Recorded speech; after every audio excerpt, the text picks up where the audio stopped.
There's a typical saying for it's always bright, it's always darkest before dawn. But for me, it's more that it represents there will always be a chance to start again. Always, like that's how life is structured. It doesn't matter. Like the day it always tides over. Always, we're never stuck in the night. And I think that maybe sometimes we don't see our opportunities to come out of it, but we're always given a chance to grab onto, I guess, or run after the light at the end of the tunnel and run into it. So, what is it that I'm actually looking for? Do we really know life? But let me say intelligence. Emotional intelligence, social intelligence, financial intelligence. So I believe it's important for each and every one of us to understand the rules that govern any arena of your life. You are listening to The Revenge of the Forsaken Gods, a podcast that explores the human experience and seeks to create a blueprint for living using books, stories, movies, and conversations. And here is your host, Andrew Balongo Opere. Welcome to The Revenge of the Forsaken Gods, and I am your host, Andrew Balongo Opere. And in today's episode, I'm very excited to be hosting a musician. And what I'm curious to learn is, what's the wisdom we can learn from the life experience of a musician? What does it take to be a musician on a world-class level? And because musicians impact our lives. So I have someone here who is considered a national treasure by her colleagues. Real life. These are not my words making it up. These are their words. So they mentioned that, yes, she is a national treasure. She's an extremely talented musician, producer, arranger, songwriter, and to top it all, she has a voice that the Almighty bless the world through her. She shares her gift generously with ease and generally loves what she does. And we hear it and we see it every time she sings. It is something that every person should experience numerous times in their lives, and it is well worth your money. come on now. So officially, her LinkedIn says that she is a singer, songwriter, arranger, and producer. An interesting thing is she has attended one of the largest independent college of contemporary music in the world, aka Berklee College of Music, which has a notable alumni like Eric Wanaina, who is he's considered the musician who has penned the unofficial Kenyan national anthem. And apart from that, she is an engineer also. And last but not least, before we bring her on, I just gotta say this from your friend. On one hand, she carries the grace and beauty like a swan. Wow. And on the other hand, she possesses a gentle fierceness. I wonder if she'll pick, in fact, I'll ask you, this is a question. I wonder if she'll pick if you ask her what wild animal embodies her. So without further ado, the Berklee College Music alum, the lady who is a national treasure that the world needs to listen to at least once in their life before they die, Lisa Oduor Noah. Thank you. Welcome. Thank you. So I noticed on your Instagram, on your bio, you have room 116. Like a quote. What does that mean? I'm going to read it for you. Let me pull it up here. It should be interesting. It actually stands for Romans 1:16. Yes. Which I don't want to paraphrase it because, yeah, that's my motto for life at the same time. So it says, "For I am not ashamed of the gospel of Christ, for it is the power of God unto salvation to everyone that believeth, to Jew first and also to the Greek. For therein is the righteousness of God revealed from faith to faith, as it is written, the just shall live by faith." And why is that an important verse for you? Because I think everyone has different motivations for the thing that they do, whether it's life experience or you discovered you're talented and you're like, why not? And for me, mine is faith, because many people don't know. It's not because of singing in church, but the first song I wrote, apart from, I guess, processing life, was me just honestly, I know to God, I was like, everything you do, you hear me first before anyone else does. And for me, all that I do is anchored in my faith. Every opportunity I have, I can't tell. There's some which I've done and I'm just like, I can't explain to you guys how they happened. I can't explain to you how I got them. I didn't do anything. So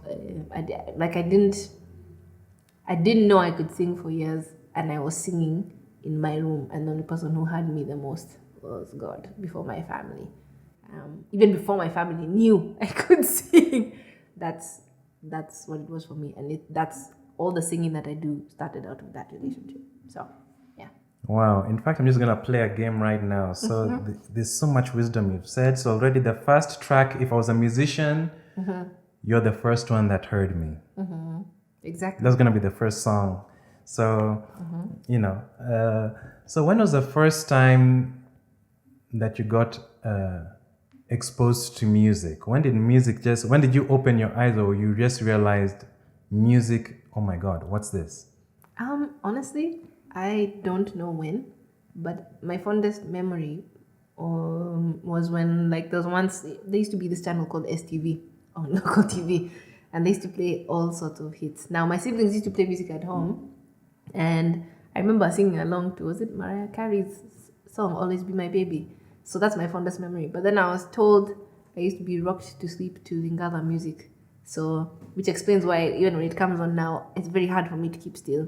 Very, very hard. So, it's interesting even hearing that. When I heard that story, I was like, you mean that's where it started from, even before I could recognize it. So,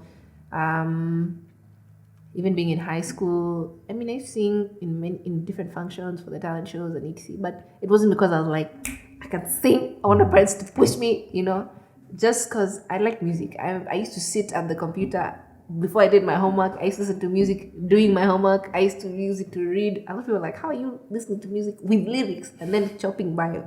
But sometimes, I don't know, even my recall was tied to that. So, yeah, it's been, I guess how people call it ethereal. It's just there always in the background. Okay. So, yeah, even when whether lyrical or not, so, yeah. Wow. And you mentioned, you started singing in high school at different functions. Would you mind talking to me a little bit about the Golden Divas? I'm so amused. Oh, no. The funny thing is that name, we were looking for a name, and we were just like, what do we even put as a name for this thing? And that's how that name came up. And we just wanted to do a song, like a rendition of an old song that everyone knows.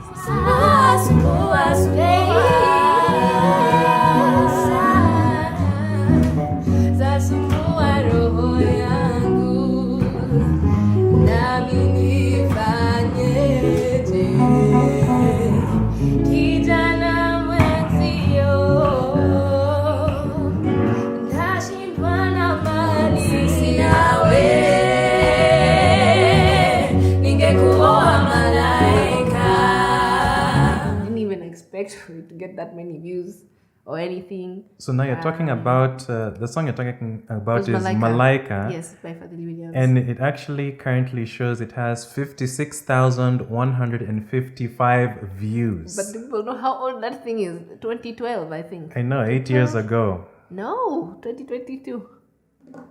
Okay. Ta-da. Wow. It's 10 years old. Wow, it's 10 years old this year. But we had no plans. We just wanted to do something fun. As you can even see, we're even holding the microphone in our hands. And guys came to school to record. Those were my classmates. Trina Mungai, who's also an established musician. Kendi Mburu, who is now studying and working in public health sector in America. So, yeah, that's... A lot of the videos that were done earlier on my YouTube channel were just, why not? YouTube wasn't even a thing. So for me, I was like, I wanted to do this, so it's nice to sing songs. And I like arranging songs and thinking about what if we could make it different from just the way you guys usually hear it. Yeah. Okay, so what is, now that you're talking about arranging songs, and that's one of your skill sets. Yeah. when was the time that you decided that I want to do this professionally? You know, it's one thing to sing. I've met various phenomenal musicians, but they're like, we're not going to do this pro, but then you decided I want to do this professionally. Honestly, I don't think I did. I think in many ways, I have many interests. I'd like to think that music is one of the things I do. And what are some of your other interests? oh, so many things. Before I left, I was doing psychology in Daystar. And people were like, so you're going to be a shrink? Maybe not. I just find human beings very interesting. I also find human anatomy very interesting. Like one of my interests lately has been watching this channel called the Institute of Human Anatomy on YouTube. Just breaking down how different ways your body works. And that now, I guess, filtered into now behavior, because I think human beings make very interesting choices. And how they live out those choices, you know, whether they call them regrets or victories or etc. So, song number 2, human beings make very interesting choices. Song title number 2. Yeah, so aside of that, I like efficiency also. So now, maybe this is the more choleric side of me talking. I like seeing when people can perform or work at their best and how we can create such environments, whether it's in a workplace or in a band. So yeah, so you see. So for us mere mortals that are not aware what choleric means, can you please just give us a small taste? Wow. A long time ago, there was someone who did a study on 4 different temperaments, and that is melancholic, sanguine, phlegmatic, and choleric. And choleric is one of those temperaments. And that, I guess, it's assumed that most leaders and world changers have a bit of a choleric temperament, and that's more like you get things done, you highly organized. I guess you'd say type A, functioning personality. The accountants, organized, task-oriented. Task-oriented, exactly. Okay. So, yeah, if that's the better way to describe it, I guess. I mean, of course, which comes with both its strengths and weaknesses, as do any of the other 4. And yeah, that's now the more, if you wanted to put me in an office, maybe that's me. I'm both the creative, emotional, etc., which is now described as a melancholic, and slightly perfectionistic, but now that pairs with the task-oriented, organized, etc., which is why I get stuff done, even when it comes to, if let's say I'm music directing a gig, I'd be like, these are the elements we have, how do they need to work together for us to come out with this outcome? So, but also now pairing that with now interests like in human behavior, that's like, okay, you made this choice. What is the series of factors that contributed to that? And in the present life that you have, what disables you from moving forward or making certain decisions or acting a certain way to your benefit and to the benefit of others? So you see how they kind of all, sometimes I feel like doing music allows me to study human behavior, because you do market research when you're watching your audience or watching these analytics and etc. But then also you do your own personal introspection, whether when you're writing from experience or writing about someone else's experience, you're studying people, you're studying your own emotion, you're observing yourself and even how people receive it. Sometimes not so obviously, but it's, you know, people tell you, this is the song that I play every morning. You know, I'm a part of someone's day every day, and that's absolutely striking to me. So, yeah. Song number 3, part of my song every day. Oh my God. Part of my day every day. Yeah, because music is the soundtrack of our lives. Exactly. And, I'm just humbled by the way you, I guess this is part of what we don't see about musicians, is the analysis you have to do to create the song, to understand the human experience and attempt to put that in words. And even just sometimes how you're not studying it and then you do something and then guys are like, I love that song. And you're like, really? This one? This is like so personal for me, you know? Yeah, I don't think people understand the process is so wild, I guess. It's like gardening. Sometimes there's some things you plant in order and they take the longest to come out. And then the ones which might just be spread randomly in your garden are the ones which grow incredibly, you know? So, okay, so what are Let me start my game. You know, in my podcast, I like asking people what are 3 things. So then, what? Trilogy. Yes. What are the 3 songs that you felt were personal that people told you, "Oh my God, this was a hit. Oh my God, this song means so much to me." On my own. A lot of people have talked about the first song I ever put out. It was called Apology. And till now, I was shooting for the rave with Jerai, who's also an incredible songwriter and singer in Kenya. And she said that was one of the songs that pushed her to move back to Nairobi and start her career. And I was like, what? Wow.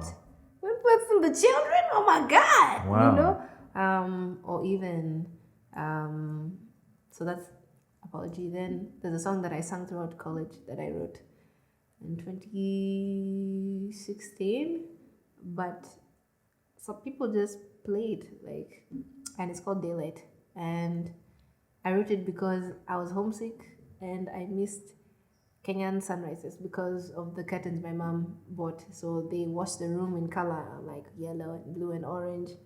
And when you're in the winter and it goes dark at 4 p.m. and light starts at like 8:30, 9 a.m., you're like, bruh, I can't do this. And then it's cold and the heater will go out and you're like, guys, I'm suffering. And then it's just too many different things, but more so it's emblematic of hope, because no matter how, there's a typical saying for it's always bright, it's always darkest before dawn, but for me it's more that it represents there will always be a chance to start again, always. Like that's how life is structured. It doesn't matter, like the day it always tides over, always. We're never stuck in the night. And I think that maybe sometimes we don't see our opportunities to come out of it, but we're always given a chance to grab onto, I guess, or run after the light at the end of the tunnel and run into it. So that's what it means. And for me, it was hope, because I was remembering that, like every morning, I can't feel the warmth right now, or I'm not with people I know, and I'm in a completely different environment, completely out of my element. But I know that where I was at that time, it felt darkest, but I know that if I can get through this section of life, who knows what the rest might hold for me. So wow. Yeah. Okay, I forget the count, but is it song title number 3 or 4? Dark in the night. Number 5, there's always a second chance. So there's always another chance for a dawn. Dang it. So, well, you mentioned that daylight was starting for you at 8:39. So I'm assuming during this time you're at Berklee College of Music, which is in Boston, Massachusetts. And for those unaware about Boston, Massachusetts, and how the weather is like. Oh my goodness.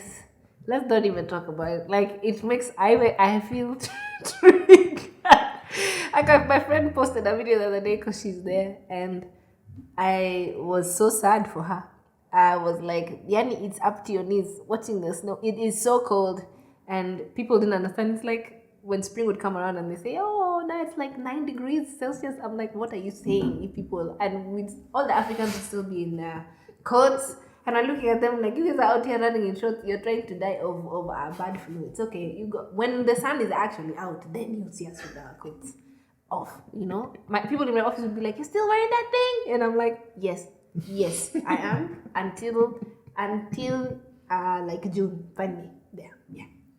Okay, so while we're still warming up before we come back to Berklee again, you mentioned the first song was Apology, the second song was Daylight. What's the third song, which is a surprise for you? People really, actually, it was, I guess, Jahera, because... And what's Jahera for those not familiar? What that Jahera means? Term from people known as the Doluo or Wajaluo, which is a tribe from Western Kenya, Nilotic tribe. And the language, well, if I say direct speech, it means the one I love, the one of my love.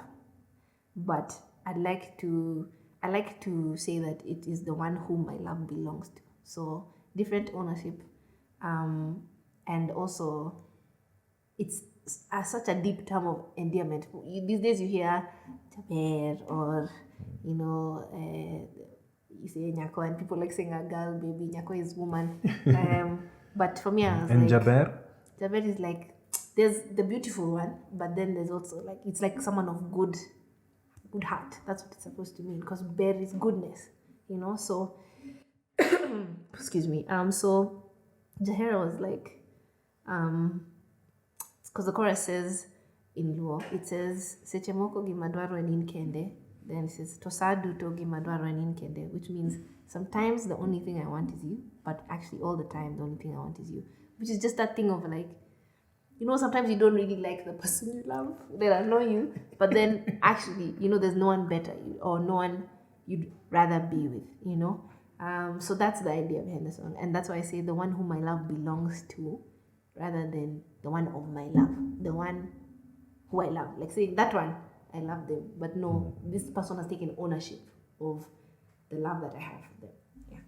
Wow, it's like a 360-degree wholesome experience of this person's like, okay, yeah, that part I don't like. It's still part of the whole experience. Yeah, it's still part of the things that I want, And I guess that's the thing about love. There are many things you like, there are things you don't like, but then you're like, I don't see it with anyone else. Or even, I wouldn't commit to something if it were anyone else. There are people, or even I wouldn't believe in something as powerful if it wasn't from anyone else.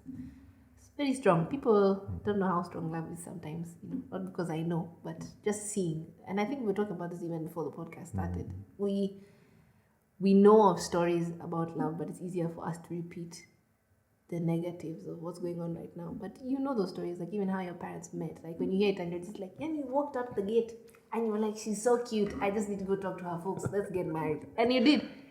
Like very simple, but so 55-year love stories are written on that. Like my dear brother-in-law's lost his father last year, and his wife spoke of him like, we were like, because she said, there's no way you didn't take me. You took me around the world, Like that's someone who, if I was going to say they're talking about their Jahera for real, that is the one who her love belonged to. And she said, you made me feel like a queen. She said, my children are because of you, and even things like, she has no ill to speak of him. And all of us can testify of that character. So imagine just how much more powerful that narrative is for me who's writing a story about, it's an ode to someone whom my love could belong to. But seeing that, I was like, so yeah. But now you see there's a level where the words are very powerful. Now, how do you bring vocality into it? Because people say this about you, and any popular musician who connect with their audience emotionally is that you bring the tone of voice, those words, you make them alive. Like that person wrote it like a poet, but when you sang it, I understood. Oh my God. Yes, yes. The emoting, I guess. Well, emoting is one thing that's like it's like a thing you learn as you sing. It's the same way if I listen to Bon Iver singing I Can't Make You Love Me versus Tank singing I Can't Make You Love Me. And those are two very well-renowned artists, yeah? Tank for R&B and Bon Iver for singer-songwriter things. And I think he's from a part of the UK.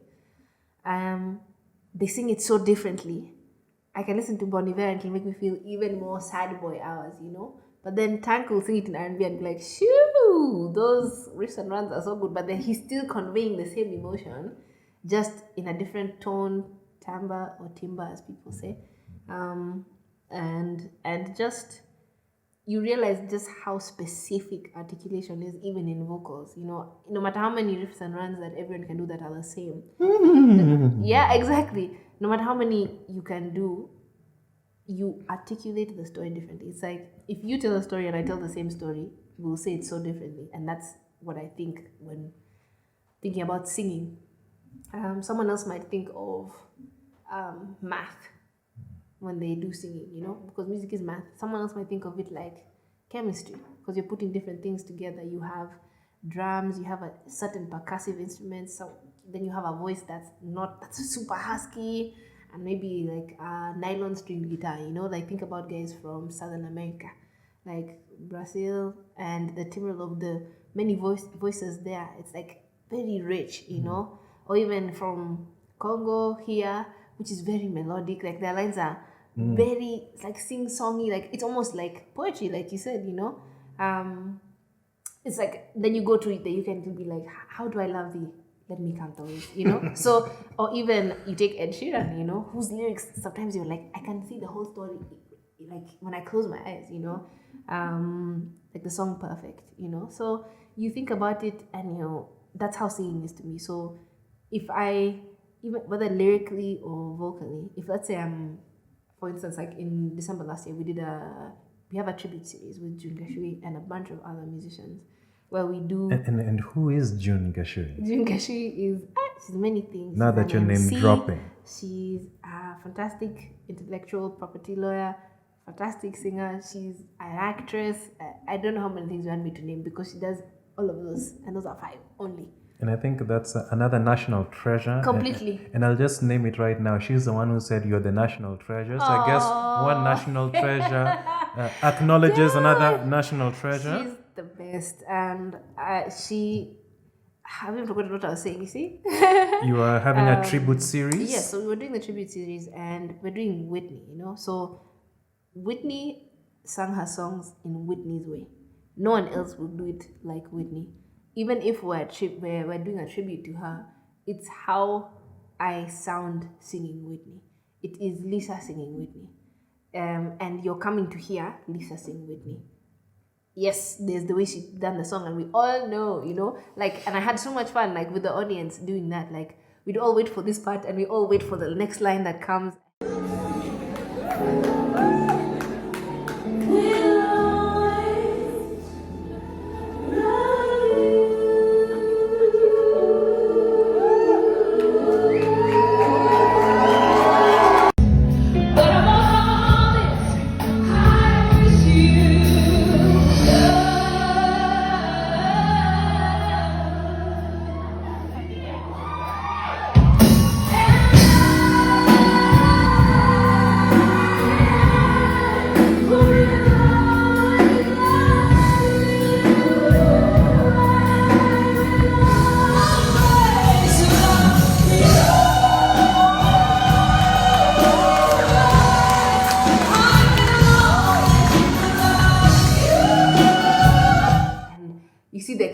And a part of me is like, that's what we all know, that feeling. So that's what I enjoy. Even if it's my original music, people will be like in Daylight, they sing the ending, and I don't know, I just feel like, oh my god, that's all I wanted to do, you know. That's if I live for that moment just when they sing that part, because I wrote something on my Instagram the first time I was releasing it, because every time I hear that part being sung out, it brings me to tears, because I'm like, I think I said I found healing as you sang with me. I found joy as we laughed together at every audience. You have that one moment, you know. Even with the guys from Whitney, I can never replicate that moment again. So, and one of my teachers taught us that your audience is coming into your living room when you perform. They're your guests. You usher them in and you say when they can leave. So in that moment, whatever emotions I feel, whatever vulnerability I offer, they're engaging in that with me.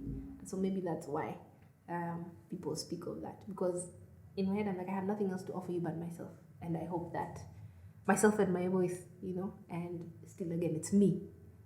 Whether you accept or reject that, this is what I'm presenting to you. So who is this teacher that bestowed onto you one of your gems of wisdom to which we are enjoying as a national treasure?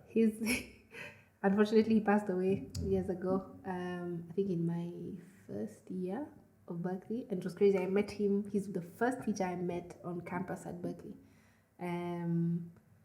just before we started orientation week. And he was like, "You coming to my class, sweetie?" And I said, "Immediate." And at the first or second year, I think it was second year. And his name is Armstead Christian, fantastic flautist, saxophonist, and singer. And our class was literally just a performance class. We'd go in, we pick songs, and there's a pianist or an accompanist, and we'd go and sing the songs. And I'm an introvert. So Even if my job dictates otherwise, I am. So that class, I remember him saying, when he said that thing about welcoming people into your living room, you break the barrier of like, oh, you're here to perform for us, and all you do is what we want. It's like, no, we're both here, you know, whether it's a high energy gig or not, you know.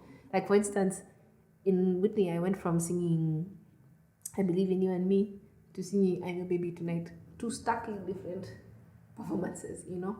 But by the time we got to Baby Tonight, I'm like, we've gone through the journey together, you know. So if you're in my living room, I host you.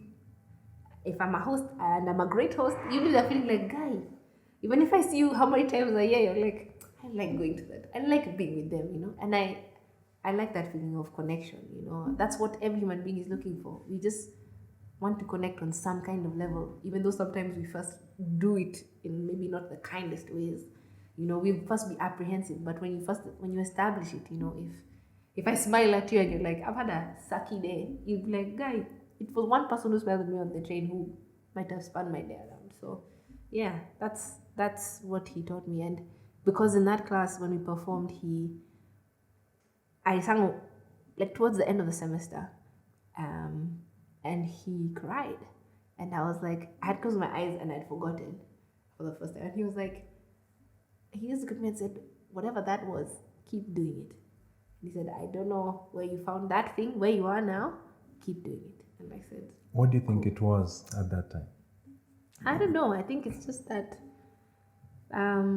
again, like I said, I'm not around anything familiar. I was having the hardest time adjusting to the cold because what?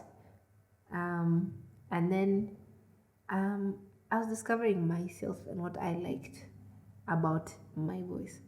A friend of mine repeats, she says, I remember you got there and you asked me, am I good at singing? And she said, what? And I was like, what do you mean? I said, I'm in a place where that's one of the biggest questions. Your value as a musician or as an artist is questioned so much because there's so many people doing exactly what you do, so you think, until you realize for all of you there's space. And that for me was the turning point.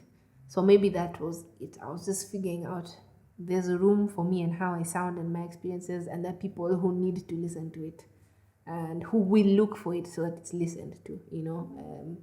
It's not like I was like, listen to me, look at me, and I'm like everything, you know. Sometimes you have to, cool. But it was just me and a few classmates of mine and him in the class and an accompanist. And even the accompanist looked at me and said, yeah, that was great.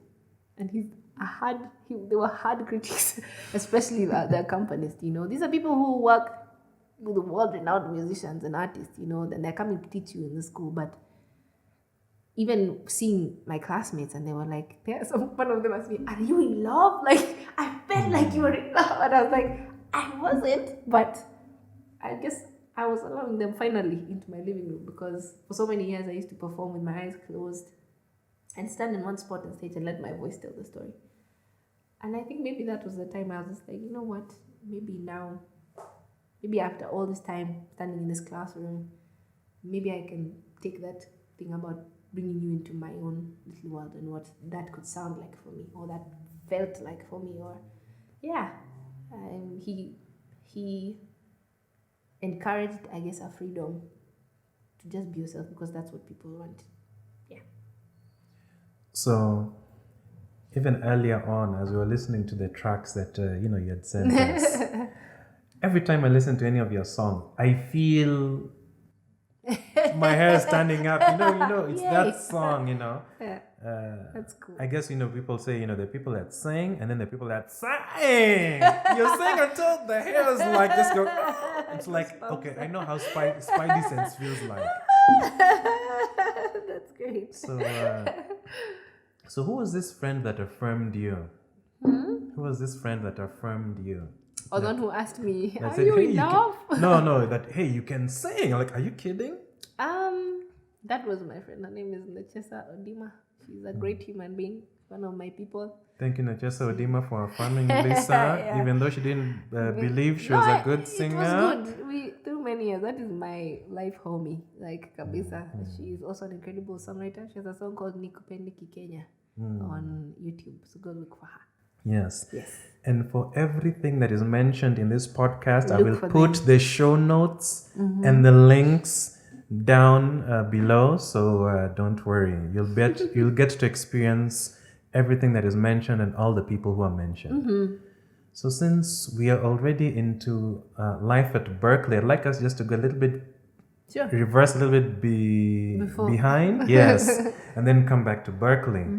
What made you decide to do this professionally? Because you said you were doing psychology at Daystar University, based in Nairobi, Kenya, and so what made you decide to focus on the music? Like I said, I was like, let's run with it as far as we can.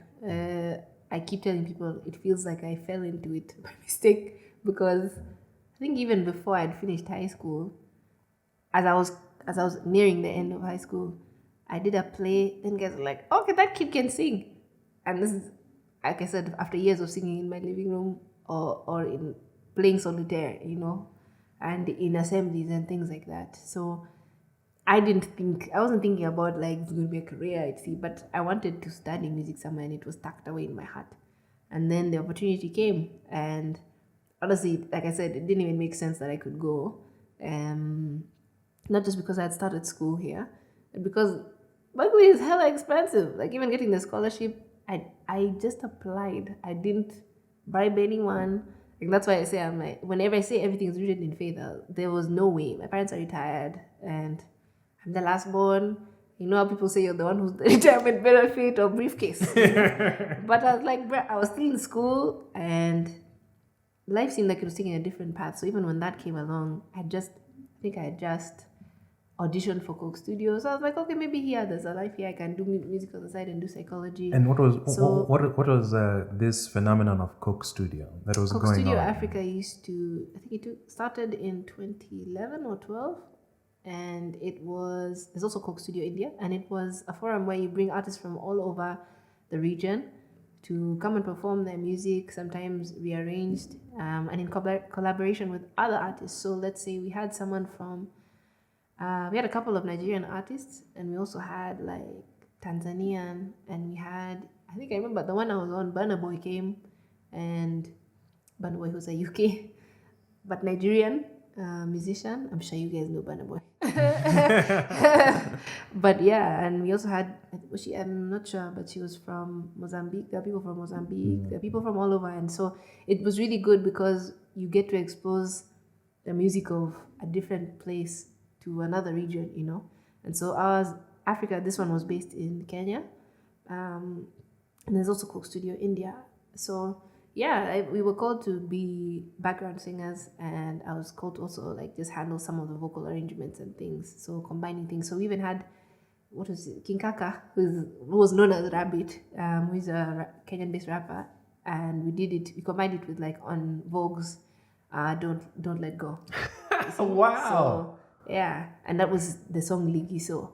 So it was interesting. It was fun for my brain. Maybe that's where the arrangement thing spun off. Actually, it might have started earlier at something called Acoustic. So with the Noel, Nderitu, and Katochange. Tell me more about that, because Acoustic worship. Yeah.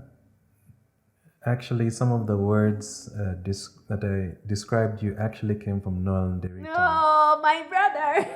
And yes, as you can see, family man. Yes, the words that are said about you, I call her an old soul. She can school you on any musical era, as she isn't confined to what she just grew up on. Speak, bro. Collaborating with her comes easily because we trust each other. Yep. I find that quality insanely cool, Aww. given that Lisa is one of the most gifted people I have met. My brother, man. Her being able to trust others and their input sets her up to succeed even more. Wow. So was the acoustic worship the time when you did your collaborations with both Katochange and Noel Nderitu? Actually, it was before.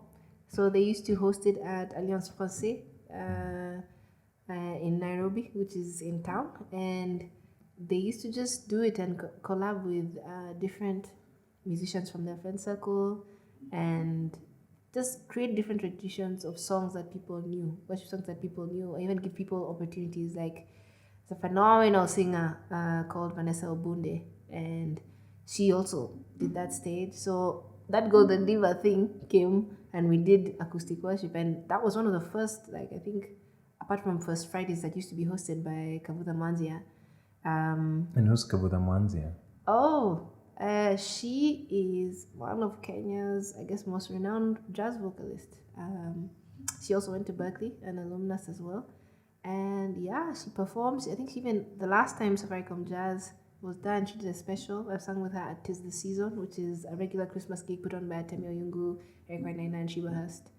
And for those who don't know, Atemi, Oyungu, Eric, Wanaina, and Sheba Hurst, who is Eric Wanaina's spouse as well. Okay. And they have a production studio called Rainmaker. And Atemi Oyungu is also another prolific vocalist from Kenya. So she's also incredible. So it's great that she's also an alumnus of Berklee, which helps.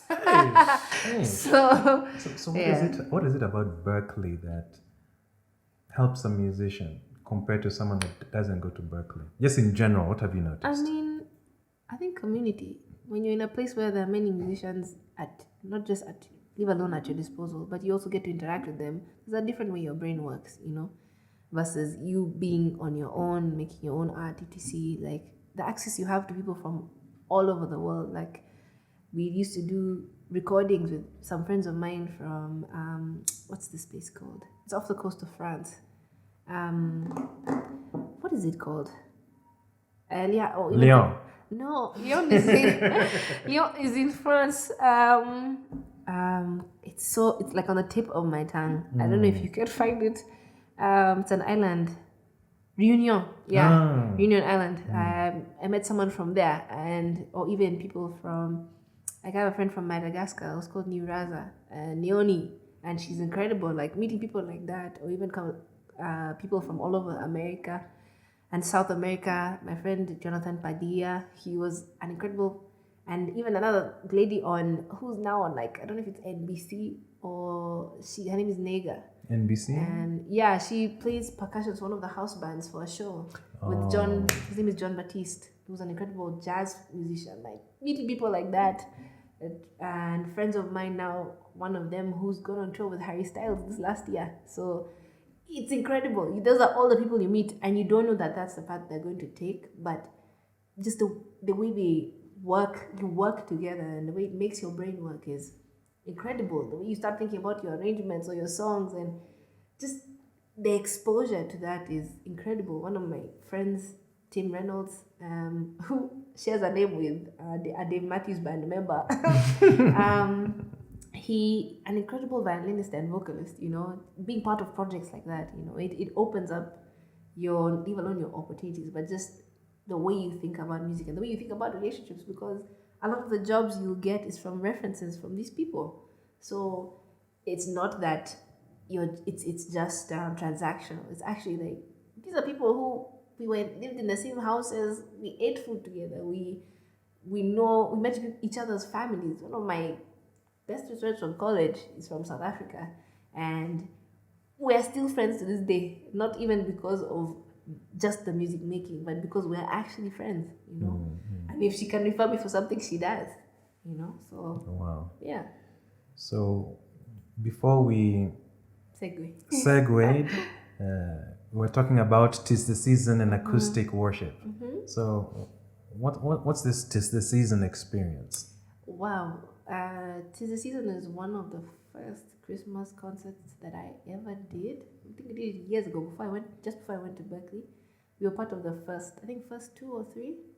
And it's a production of different Christmas carols with Kenyan greats like singer-songwriter legend Chris Oduor and Atemi, and you put carols that people know, but also make some which have Kenyan originals, like things that are familiar to people who, like, let's say in Kenya, Chris Oduor has a song called Bastu Ushago, which is something common for us. Ushago is up country or your countryside, yes. Countryside home, if not countryside, like where your parents are from.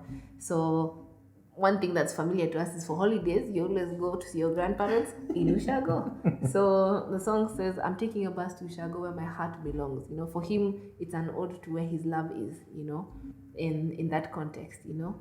And that's a Kenyan original Karo. It can be, you know, or a couple of other songs, taking a rendition and making it, fusing it with a Kenyan song that's familiar, you know. So, for example, like this time they did a medley of songs, and one of the songs in it was Mpenzi Rudi Nyumbani, which is My Love, Come Back Home.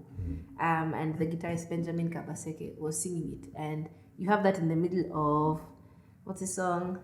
And he shall reign forever and ever. So having that in the middle, you see, so it's like you know the song, and then you're like, oh, but then you have this one in the middle that's familiar, and just segueing through things that are common to you and also common to all of us singing together, you know, or even just allowing Kenyan artists to sing songs that seem so far-fetched when you think about like hymnals and sing it in church, let's say All Saints, or how you grew up, but now putting it in the way now you hear music presently in the different genres you hear music, not just pop, but arranging it in maybe rumba instead. Like you see Bastu Shago is very rumba heavy and rumba benga heavy, which was common in Kenyan music in the 1940s, but now has made a comeback with rumba / trap hip hop, you know. So yeah, doing things like that. Wow. That's Tis the Season. Yes, if you get a chance to check out Tis the Season, in fact, I think it's actually happening this weekend, if I'm not wrong. No, it happened last weekend. Yes, because they postponed Christmas, so it should be happening again in December. Okay, so mark your calendars for December. Tis the Season. Get this experience, seeing songs remixed in a way by all these musicians who are considered world-class musicians. It is such a treat to experience. A recommendation from our very own national treasure. So Bring let's your take friends and family. Yeah, so let's take a small break, and when we come back from the break, we're going to talk about the acoustic acoustic worship, and how that propelled you to decide to apply for your scholarship at Berklee, and continuing with your journey of the teachers that impacted your life, and what are the skills they unlocked for you as the musician you are. Musician, singer, songwriter, arranger, engineer. You don't have to say it every time, but thanks. Hey. All right, we'll be back.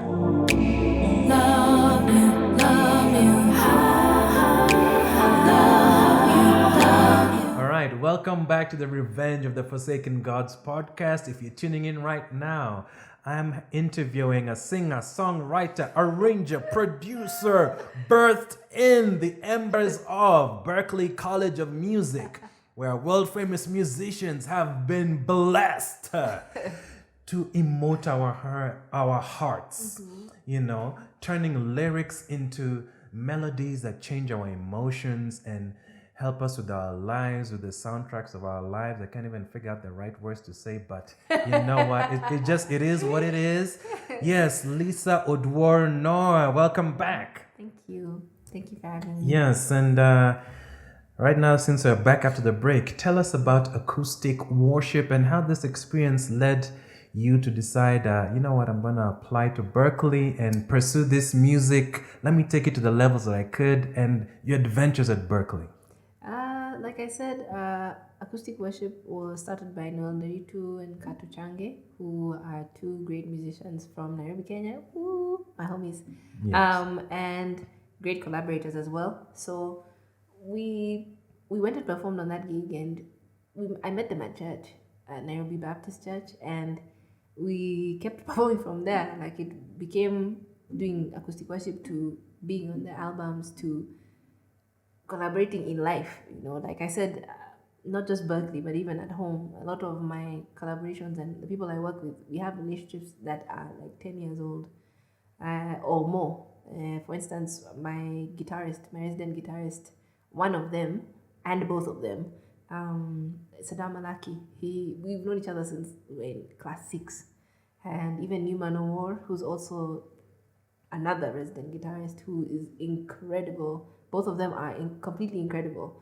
And I've known them for 12 years, 10 years, 18, you know. So for me, we worked together. And then when I got the call to go to, I actually didn't apply for the scholarship, which is why I said a lot of this. I did ask for so many things, and I was like, what in the world is happening? Because actually Eric called me. Wanaina called me and said there are a few online auditions. I think it was myself, Steve Irvan, that's his name on Instagram, who now runs Cafe Ngoma and Cafe Ngoma Awards, Tedushani also, and another great saxophonist called Emmanuel. And we went for the audition, and a couple of other people as well. I think I just can't remember, but we went for the audition, and it was just regular questions. I think what is in their interview questionnaire, and I just tried my luck. I sang a song by Emily King, who's a great singer-songwriter from the States, and I said, cool, let's see what happens. And I just left it. And people would ask me, oh, what about Have You Had Now? And I was just like, you guys have got there and paid the bill. Ain't nobody going to no school, okay? There's no way I'm going. So I remember even it's Tetu who called me, and he was like, have you checked the results? I said, no. I'd even forgotten about it because I was like, look, it's so far-fetched. And I had never wanted to go to Berklee by choice. I had a couple of friends who did, but me, I was like, oh, that's great. I'm going to go to psychology or something else, you know. Music wasn't for studying for me. And like I said, the dream was tucked away somewhere in my heart. Like, if I got to go, great. If I didn't, I'm also very satisfied with my life. And when he was on the phone, I opened and I said, yeah, I'm accepted. He's like, did you get a scholarship or whatever? And I said, oh, I don't know. And then he said, just check. So I opened the tab and it said I had a full tuition scholarship, and I literally dropped the phone and I called my sister in South Africa and I said, we're going to school, bro! And she was like, wait, what? And I said, yeah, except that I have to leave in like a couple of months. And I was literally going on tour with the worship team for Nairobi Chapel in New Zealand. So as I got this news, I was preparing to leave New Zealand and Australia. And my parents were just like, huh? In fact, I remember going to tell my dad, the day we checked, he came home and he's like, you have some mail?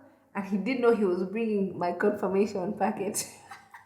Wow. So an audition without him knowing. So that's another thing. So that's why I say so many random miracles happened for me to go, and even in the shortest time. So he brought it, he's like, yeah, mail. And I opened it and I was like, so I've been accepted to go to school. And he's like, oh, okay. Then I said, and they've given me a scholarship. Oh, then I said, like a full tuition scholarship. He said, huh? And I gave him the thing. I said, okay. And I left the room. And I think he was also just like, what in the world, you know? And my parents, like, they probably had no idea what Berklee is or what it does. But I think they were just like, I remember having a conversation with my father over email. And I just told him, even me, I'm taking a leap of faith. I know it's strange for you, but if you can, let's take it together. If it doesn't work out, I mean, I can come back home and study, which is fine with me. But why not try? And he said, okay. And song number 8, let's take this leap together. Yeah, that could be song number 8. But yeah, so we did that, and then I went to school. And shock of my life, but also one of the most incredible transitions of my life, which I think was where now I felt like, okay, maybe I can do stuff a bit more than just, I actually never wanted to do an album, all these things. I was like, I can be a session musician, but I also have a day job. And there's nothing wrong with that, you know, so. Why was it a shock of your life? Because like I said, it was a dream that was tucked away somewhere in my heart where I was like, if we get to go, cool, but I have other things to do. And I mean, also going to these schools is super expensive, super hard. Like, it's considered an Ivy League school. And not because I doubt my intelligence or etc. I went into Berklee and I could barely read music.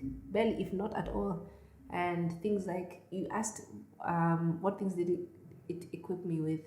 Writing music, reading music, sight singing. I had incredible teachers who ever so patient, you know, who kept encouraging me. My ear training teacher was called Paul Stiller, and every Friday for the first semester we'd have a test. And this is coming from someone who was like, my ears are what got me into the school, even in my auditions. Like, and I don't know what I said in my interview, but they felt like, give this kid, do it, give him, you know. And I was like, it's not like I'm any different from any of the people who I auditioned with.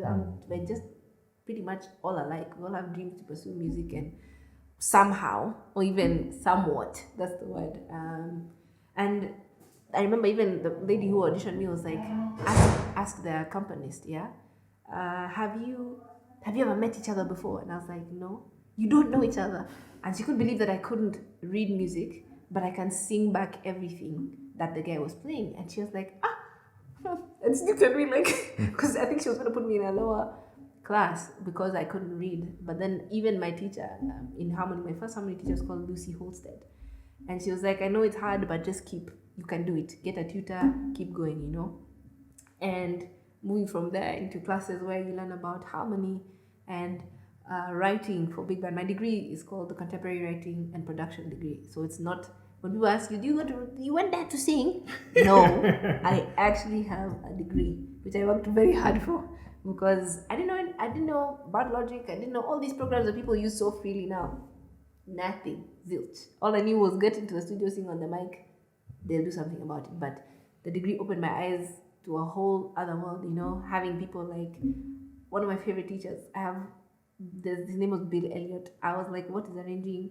And he taught me writing for big band, writing for orchestra. Even when I had a teacher who wouldn't show up, I'd be like, can I see you? He's like, yeah, come. Who in class, when you're there, you've done an all-nighter. And he's like, are you okay? And you feel like he's a secondary father in him. Another guy called Rick McLaughlin, incredible bassist, plays at the New England Conservatory and does jazz gigs all over New York. So patient, so kind, and the one who changed my life about production and engineering. Her name was Krissy Tigner, and she works for Spotify. She's the one who got us into. I remember she took us to meet the front of house engineer called Amanda at the time for Janelle Monáe, and we watched them doing their sound check and seeing the things we used in class used by her, and I was like, this is crazy, But those are the people who made my life. Some of the ones who, just to name, apart from Armstead, and even some of my voice teachers like Adelca Prescott, who just, their patience and their kindness, like, you come from thousands of miles away, they're not treating you like you're an idiot, they're not dumbing things down necessarily, they're actually taking the time to teach you. And I honestly think learning cannot function without good teachers. So, and we know that because we remember good teachers. You probably remember a teacher you had in high school who made you realize like this thing works like this. I know my high school chemistry teachers like by name and teachers who had impact on my life there. Yeah. So, those are the guys who made me realize. And I was like, I remember when in my first semester, it was so hard. The time I used to go to one bathroom and cry. I knew the bathroom in an office, in a certain building rather. And I used to tell that, I was like, Aki, if I'm here, there's a reason you think I'm here, because all of this is so hard. Time difference. I keep falling asleep in class at 4 p.m. because I'm so tired because of jet lag. And I was like, if I'm going to leave this school, I must leave here with a first class. Like, to prove the point that I am completely an underdog by all standards, but to prove that the underdog can come out on top. And more than that, that whatever purpose you have for me here is greater than anything I could imagine. And that's exactly what it is. The reason you think I'm here. That song number 9? 9. Crying in the Bathroom, song number 10. Part of a song. Yeah. Yeah, so that's pretty much it. Wow. And, who are some of the interesting people that you met? I think we were talking about this earlier. The interesting people you met while you're at Berklee. In school. Like I said, I've made friends with people who now go on tour with people like Harry Styles or Jacob Collier. So people who... And for those of us not in the music world, please, when you're name dropping these names, we don't know these names. For some of them, all I have to do is sing a part. Yes, like Harry Styles. What's that song that everyone sings? Watermelon sugar high. That song, that's Harry Styles. Jacob Collier, incredible composer, songwriter from the UK. People who my friends work with them, and for me it's like I don't see them as like celebs from far away. I'm like, these are people who we'd sit in the same house together, eat lunch, go for walks with, or even doing shows where, for instance, we opened for Parliament Funkadelic, and Word. Look at you. So that's you tell me. If you don't know them, I'm not even going to say who they are. I suggest you just go look. Okay? Yeah, you see, this is part. You see, the reason I'm doing this podcast, I'm considering this as life school, and you are the lecturer, Professor Lisa Oduor Noah, teaching us the lessons of music and what we can learn from this. So Yeah. she's opened for Parliament Funk. I bet you guys didn't know that. Now you guys know. For those who are doing research. Yeah, and remember with that, my eh? friend called Sela Poitier, who's from, is it Barbados? And she was opening for them, and we sang with her. So, or even 2019, going to China and my friend who's an artist there, and calling us to work with them. You know, I ended up singing in Chinese at a festival which I didn't even know what it was until I got there, which was the Shanghai Jazz Festival, which is an annual event, which is incredible, to being the act just before Leila Hathaway, who is also a Berklee alumnus. You see what I mean? So Yes. there are many things that have happened that I can't explain that have been born out of relationship. So Did you find it hard singing in Mandarin? I'm assuming they're singing in Mandarin. it probably What's was the Mandarin. difference? Forgive me, but it wasn't. It's interesting hearing. I like languages. That's another one of my interests. I think singing in other languages is incredible because of how people phonate things or enunciate things, and how for us it might be there's like, we'll say sure, and then like they'll say something like sure, yeah, and us it's like, what is that? If I say like shirt, but it's now your year, like sure, but with a sure like that, and you're like, what? That's a word. And how do I say that in singing? Like there's a song, her name is Tori. She's a great vocalist. She's from China, and she has a song called Casino, but it said Casino. So it's simpler there, or even like just learning the pronunciation was fun for me because I was like, this is a challenge, you know. Or even learning, for instance, there's a cover I've done of Lokwa Kanza song called Nakozonga. And I have who is so much Lokwa fun. Kanza? Lokwa Kanza is, I think he's based in France, but he's a singer-songwriter.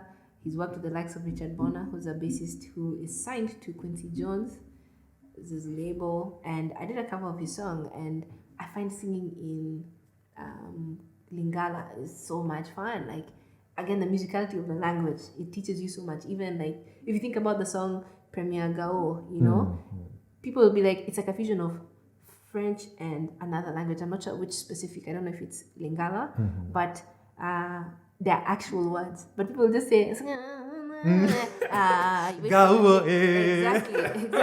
But it's like, there's a whole, like you're saying,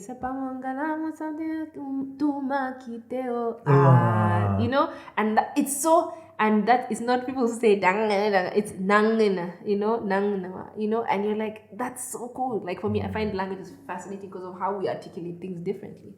Or even if I sing, what's this song? There's a song by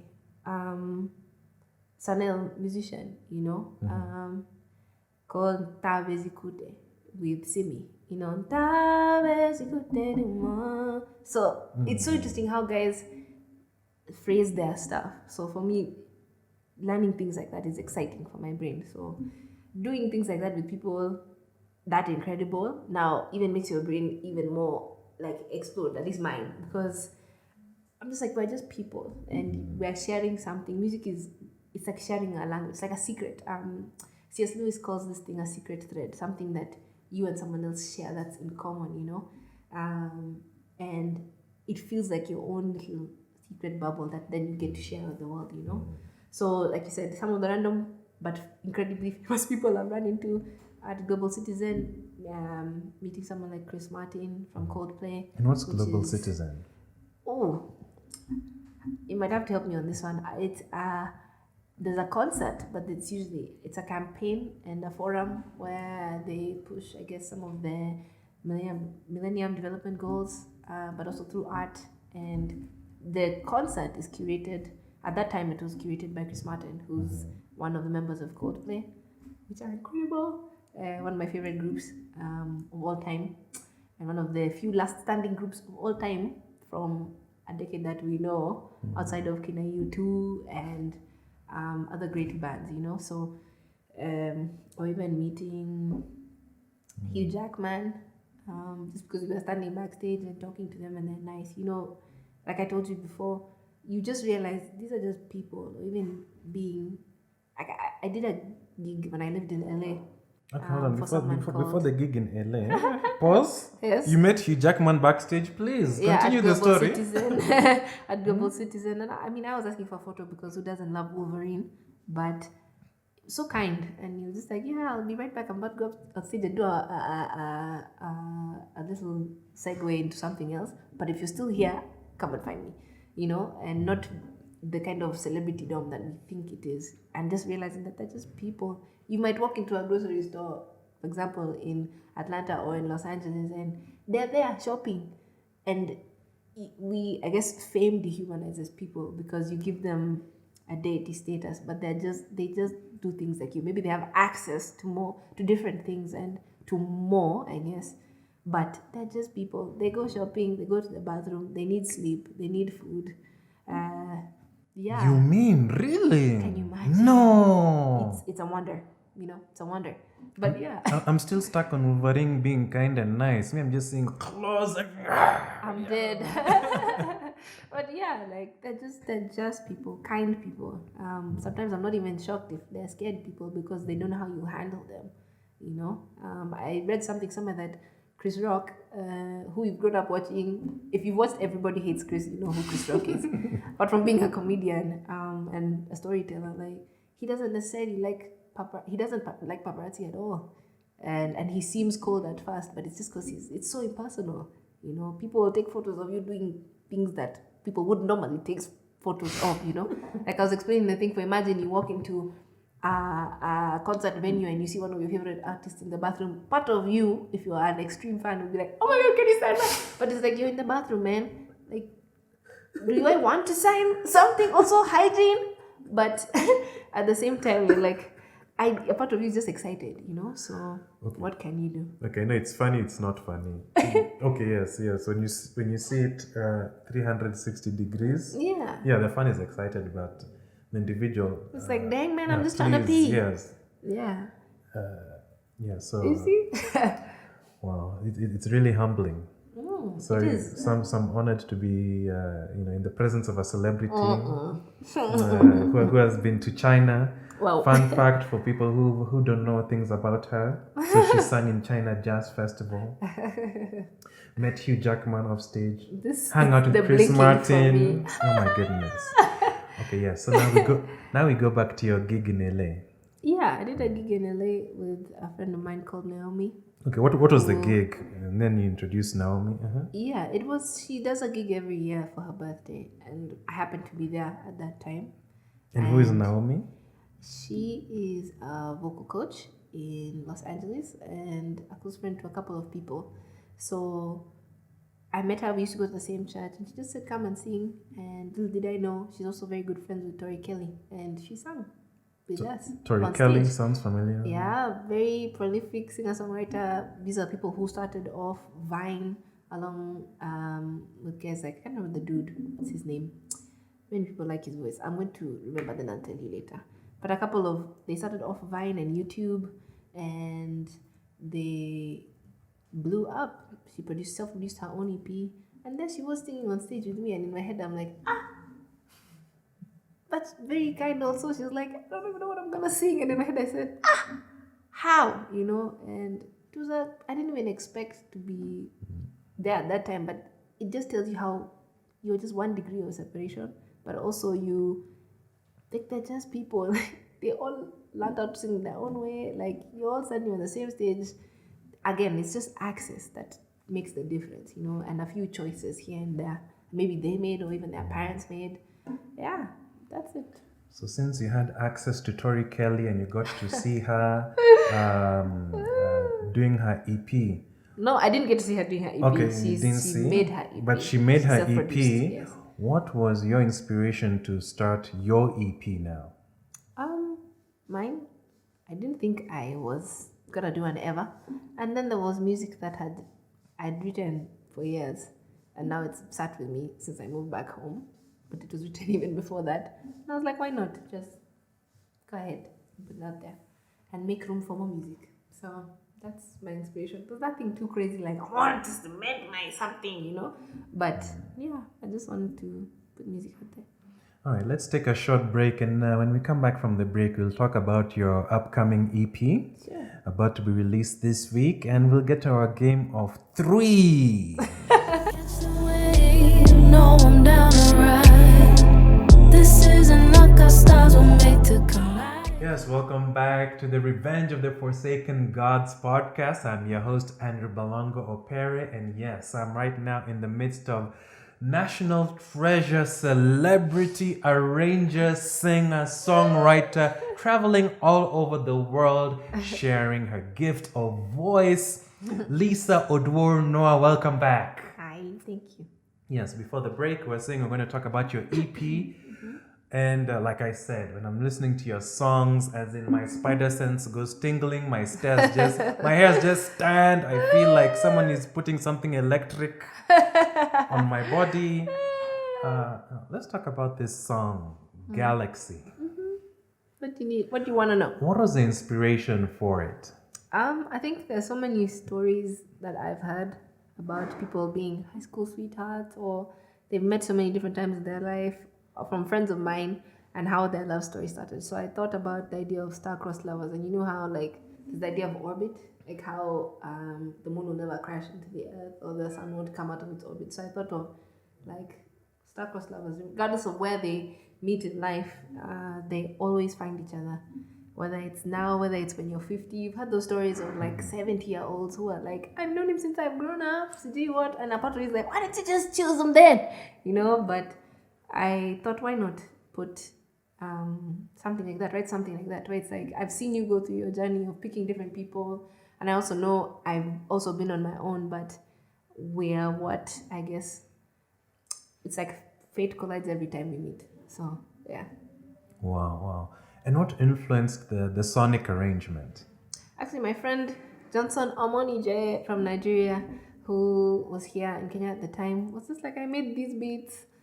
Great producer.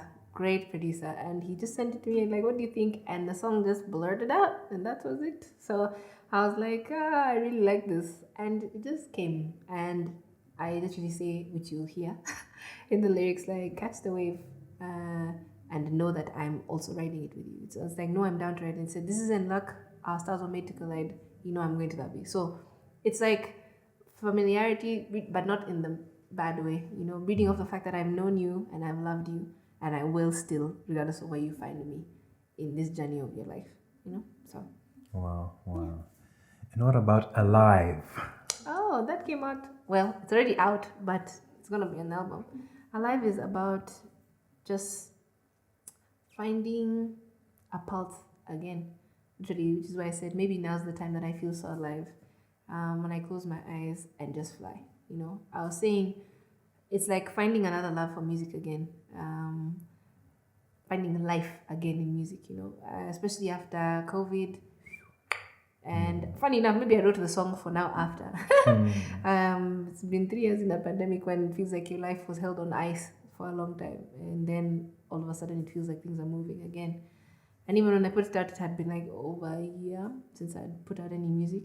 I was like, maybe now, again, like it says, maybe now's the time that I feel alive again, and that I feel like I can tell a bit more of the story of what was happening. And I think musicians, we age with our music, and then there's a part now when you're hearing it, it's like, oh my God, I didn't know this music is new, and that's like the lifetime of the music. It's a lot older than you think, but at the same time, it's like maybe now they can hear as I grow into other stuff, you know. So. Wow.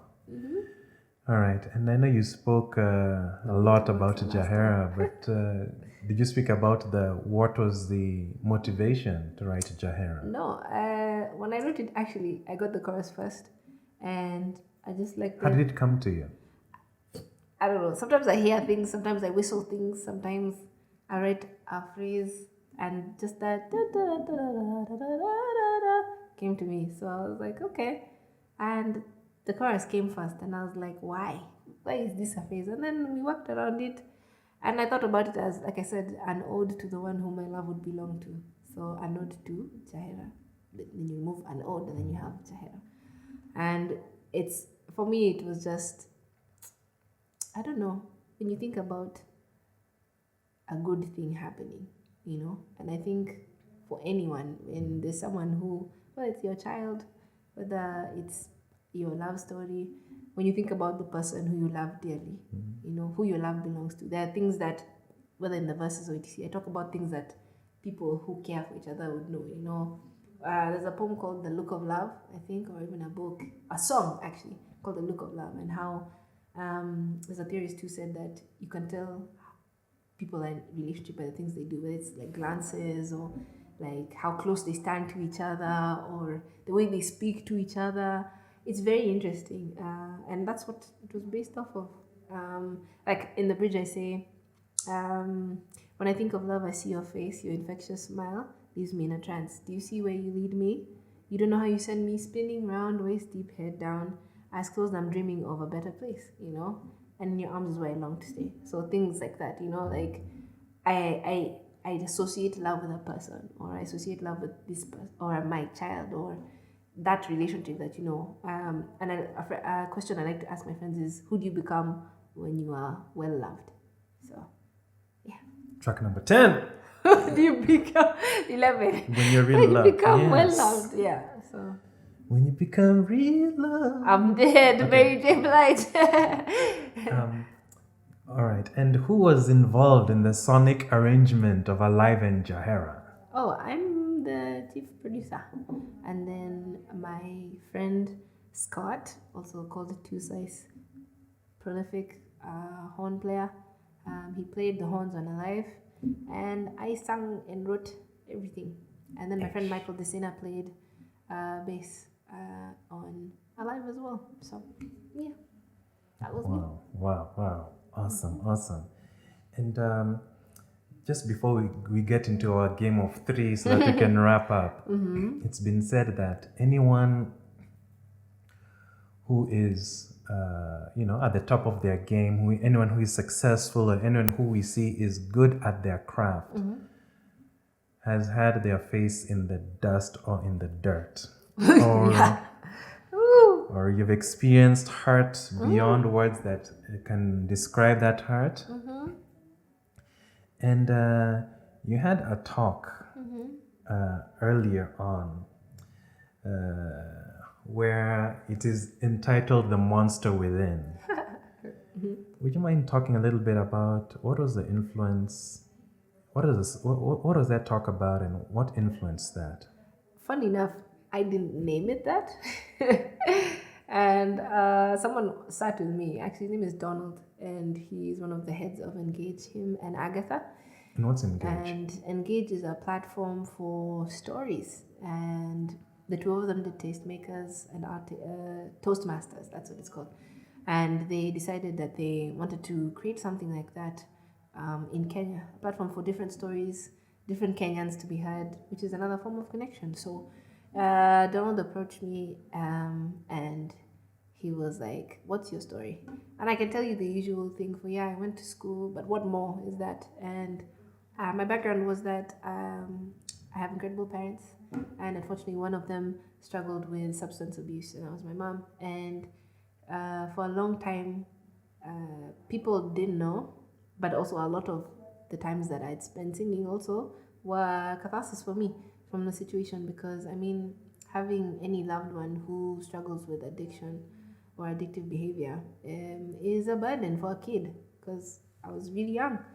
And so that's what that talk is about, and how finding music was cathartic and continues to be catharsis for me, not just in the situation, but even in life. Some of the songs, like on the album, there's a song there where during COVID I wrote the song, and it was me articulating how I felt about being stuck, not being able to perform, not being able to sing, not being able to connect with people, not being able to leave the house. And you see how human beings thrive off of even just seeing family, and being with my friends, and just such a dark cloud it was, when you're isolated. And that song was cathartic for me. So people don't know that a lot of the music that I started writing was written during that time period when my mom was at least, I guess, most sick, or the trying times of her season with the addiction being at its height at that time. So that was when I'd write the most. I journal the most. Not that I don't journal right now, but yeah, that's what that was. And I guess that's one of the moments of being in the mud. Like, college was extremely difficult in that first semester. It was super cold. I remember even one of my first months there, there was a blizzard. In my first semester, there was a blizzard every week for 8 weeks. We missed 8 Mondays of school. And I remember the first one that happened blocked out the heating system of our house. So my body was waking up because it was going in shock. And people don't know this. I was going into shock because of how cold it was. And it felt like my blankets were wet because of how cold it was. The temperature had dropped in the house. And I remember waking up at like 5 and I was like, something's not right. And I was like, why do I feel so cold? Like the cold was in my bones. And I emailed the landlord and I was like, help, I think the heating system has gone off. And I remember her husband came to fix the heating, and that was completely like shocking. Leave that aside from, I can barely stay awake in a class that I'm supposed to be, it's an art history class. I fall asleep at 4 p.m. every day because it's midnight, and I'm adjusting to so many things. That's like incredibly hard. I never left home. I came by myself, starting my journey by myself, and finding family, finding new friends, some, maintaining old relationships. People actually don't know how hard long distance is, even if it's not necessarily a romantic relationship, So doing that, even points where you're almost homeless in the States when you're a student because your housing is freaking expensive, and you can't sublease like how easy it is here, difficulties like that people don't explain, and you're an international student, and your family is back home, and how during COVID, a lot of international students went through that when you're told your visa is about to be changed by administration, where it'll be that technically, since you're not on residence on the campus, then you have to go home, and you have to find thousands of dollars or shillings to fly home, or even to find a place, So it was crazy, like just thinking about how at that time I experienced that, then watching people I know experience that during COVID. So it seems like privilege problems, but when you're by yourself and isolated, it's hard, man. And how even things like when winter comes, people don't talk because they're all also going through the struggle of, it's called seasonal depression. Yeah. And how when you're by yourself, and there was a classmate people knew who committed suicide, and no one knew for like 2-3 days because she was on her own, or even losing my teacher who had been with us throughout the semester and just got sick and he was gone like that. Like, the many times I think Mr. C. Mr. Christian, yeah, and things like that. Like even moving back home, feeling out of place, questioning your relevance and your worth, even in school, especially finding, is there a space for me as a musician? There are many, I guess, pitfalls that you feel in life, and I think you cannot taste the view from the hilltop without knowing the valley and knowing the worth of what it does for you, and what it forms in you, I guess even the fire burns out of you, because in as much as you get privileges, with any sort of freedom, there's responsibility. So, yeah, makes you think. What were some of the things that helped you during those trying times? Whether it's something a person said, who was there for you, what did they do? And like you said, that manager that came, the house manager that came and fixed the heat. I can't imagine even what to do. My brain is just and you're like freezing, and it's like negative 10 degrees Celsius or more, I had my housemates the first semester. I didn't even know them that well. One was from Pakistan, another one was from Iran, and we used to sit and have like soup or naan bread, or we'd go and say, I'm going to get something from the supermarket, or even living in a boarding house with women. Like, I remember my sister came to visit me, we'd all have dinner together. We used to have dinners together or go out to eat. One of my other best friends was Korean. Like, I remember when I was moving back home, we moved out of LA and we did a road trip to Texas with all of our belongings, And I stayed with the family for a month, things like that. Like, so people journaling and praying, because there are secrets that are between me and God that no one else knows, of how hard things were, or how great things are, or small things that people won't know. You know, hearing a room of people sing your song. For me, that's why I even wrote that in that post, because it was real for me. Like, hearing people sing with me, whether they were part of it, you know, or not, knowing that they're like, I know what it feels like to wait for hope to be birthed in you. Not necessarily just because it's coming. You know, not everyone will see you at your darkest, but, you know, knowing that those guys could sit and sing with me in a room, or even sit and listen to me, I'm really about to cry. Okay, I do not take it for granted for every person, even when people tag me in things on Instagram.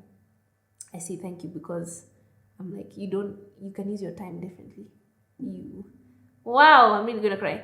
But you choose to listen to me, you choose to push my music, you choose to share it with people. You know, that's what gets it around the world. That's what tells us that, like, for real, there's someone who needed to hear what you wrote, even though it was in the worst, or whether it's the worst or best of circumstances, and you become a part of someone's life in a way no one else can.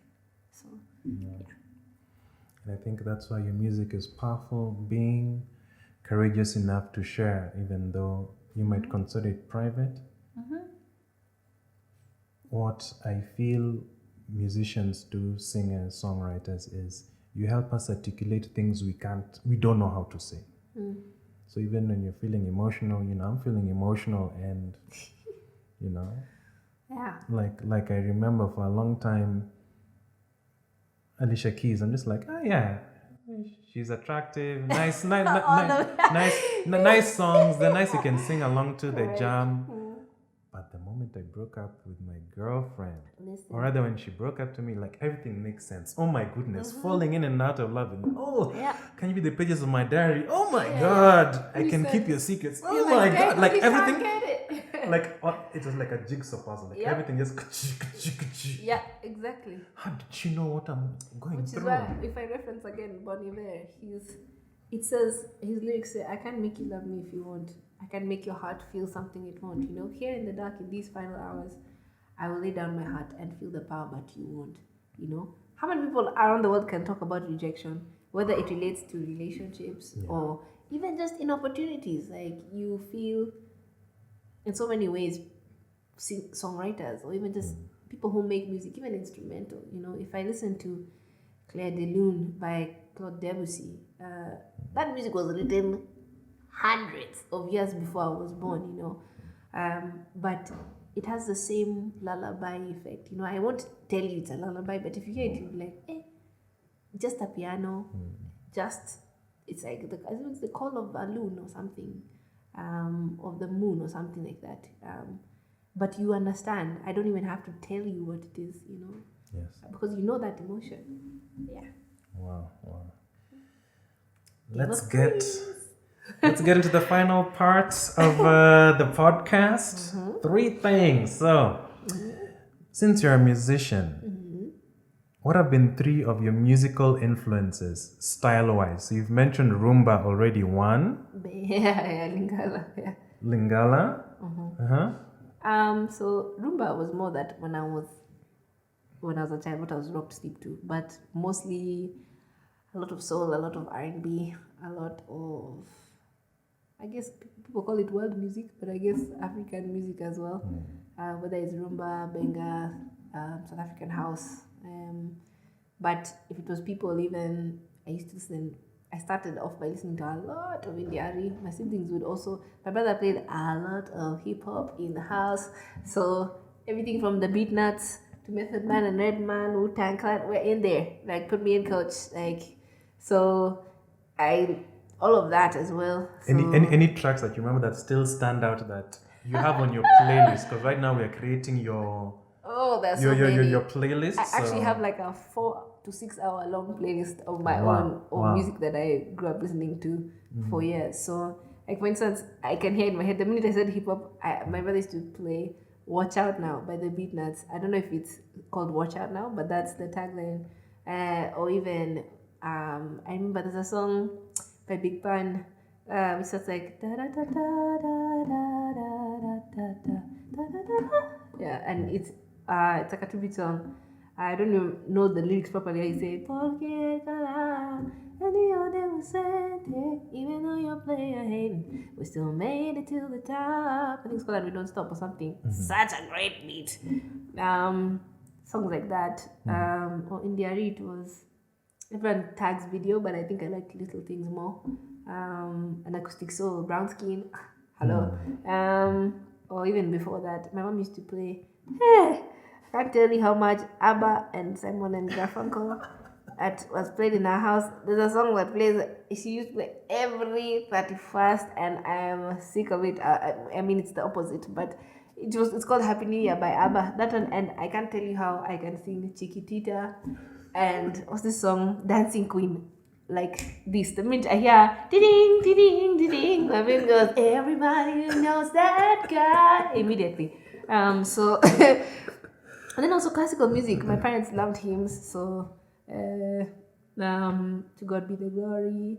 But then one of my favorite hymns is Holy, Holy, Holy, merciful and mighty. Early in the morning, my soul will rise to thee. Holy, Holy, Holy, Lord God Almighty, God in three persons, blessed Trinity. And of Messiah, one of my favorites. And then even things like so many things, even classical music, like I said, Claire de Lune, a couple of arabesques by him, which are fantastic. And yeah, things like that. Wow. And who are three of your musical influences? Feel free to name. Already. I know you've mentioned you're old school. Like I'm saying, learning the craft of music in school. You can name 3 male, 3 female. Jill Scott, Nderitu. What's how people said I kind of sound like? India is the most common one. I remember even, I'm not name dropping, but it was nice. School had an opportunity for me to interview her. And someone was like, you guys even look kind of alike. I said, this is like full circle for me. And I told her. And then even maybe power ballad singers. So I listened to a lot of Aretha. That's one of my favorite songs is You're All I Need to Get By her. And Bridge Over Troubled Water, even though it's originally by Kina Simon and Garfunkel. We also have a song called Bleecker Street. So also there's a guitarist. Let me see if I can pull him up right now. My sister used to play him a lot. And he has a song called I love a lot of instrumental music. His name is Andy McKee, and it helps me think about melodies differently. Even Richard Bona, even Kida Papa Wemba, and my mom loved Papa Wemba, Jonathan Butler. Oh, he had a song called The River that I think I know by heart because of my mother. And Susanna Wio, even, that's one of my favorite songs, which I don't even think it was like a bonus track, and it was called Ulongo. And I think it was a song about people who are like, how do I say, juggernauts in the Luo tribe at the time, over time. And it was so beautiful because the progression was so, I really liked it. And yeah, so those are some of the people. Guys, wow. That's MJ, of course. Who else? I liked R. Kelly's writing style. What is his writing style? Just the choral arrangements he'd do for most of his songs. If you think about Gotham City, or even Happy People, even if it's just him, or he had such really powerful choral arrangements. Kirk Franklin, please don't even get me started on it. The minute they start saying, for those of you who think gospel music is dead, you see? That's how you know. Exactly. And even his arrangements for his music, he's actually an incredible choral director and composer. And knows how to pick people, like just so many artists that are there presently. Kina BBC, why not? My sister used to take 6. Please, immediately take 6 immediately. Yes. So and now present day, Jacob Collier, I like her. I like what have I been listening to recently? Let me just pull it up here. Yes. So three of the artists you've been listening hard. to recently. Well, lately I'm listening to Lena Hathaway again. Her album, honestly. Who have I liked? Devin Morrison. He has a song called Yams with Masego, but he has an even greater album. Which is? His album is called. Hold on one second. Hold on, I'm gonna find it just now. It's called Bussin'. I was also listening to Moonchild has a great EP out, and they have songs with Alex Isley. Love her. I was listening to Johnny Drill. Great guy. Wow.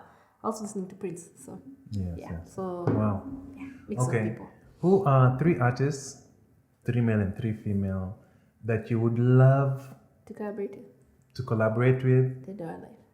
Now, yes, dead or alive. Money is not issued. Distance and location is not an Johnny issue. Drill. Now, when I say this collaboration first on a track or album, Johnny Drill. and then live. So, album track, you see. Okay, Johnny Drill again, still. I Why? think it would have been. I like the way he does his music. He does his music the way he feels, and that's what I think everyone should do. Even her is like that. So those two, in terms of composition and like thought process around music, Jacob Collier. I feel like my brain would get overwhelmed because of how many brilliant ideas there would be, but that's great. I think also for singing style, Lena Hathaway, that would be like of my life. Wow, like lifetime achievement. Also, who else? I think Tiwa is pretty cool. I think her choices are very interesting in terms of Tiwa her Savage. collaborations. Yes, Tiwa Savage. And also, who else? A couple of people. Like, which choices do you like of Tiwa? I think, I liked Bad. I think that was cool. That was a Wizkid. I also like this album. I think the Brandy collaboration was brilliant. She also has a song I think called African Voyage or something that I think is very cool, and I don't think many people know, which is why I like it also. Yeah, let me pull it up here just to make sure the name is right. Middle Passage, that's what it's called. I think it's very cool. She thinks very interestingly, even in her collaborations. I really like Mr. Lava Lava that she does. And I like that she sings in her bit of the pidgin English, but also her language, and I think that's cool. That's something I try to do. I think also just because she's an iconic woman artist. Even Semi is really cool from SA. Sanel. Sanel. But not because of Afro House, but I think he makes very cool productions. Like, he produces music very interestingly. Also Blinky. But we already knew that, so that helps. Oh, you see, Blinky who? Blinky Bill. All right. Not the cartoon. But yes, his name is Blinky Bill, formerly of Just a Band. Incredible Kenyan producer. Was been to Red Bull Music Academy, One Beat. Collabed with people from all over the world. Produced for people like Neka, who is also an incredible Nigerian musician, singer, and she's in the alternative music realm though more. So, and since you're name dropping Blinky Bill, you are featured on one of his songs, Ama Aje. Well, it is a collaboration, and it's Came a out very last week. interesting sonic. Why is it interesting?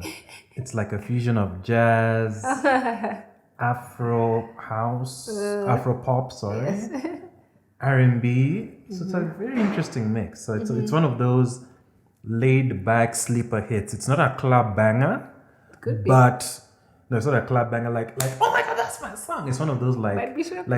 it's Not an obvious study. club. Yes, it's not an obvious. It's one of those like study music. It's like a background, like getting into the zone song. The funny thing is, there's so many people who've actually said otherwise.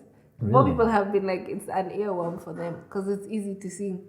And then that's the funny thing is, we were actually talking about it today, and But like the reception, like it's been played by a radio station called KEXP in LA.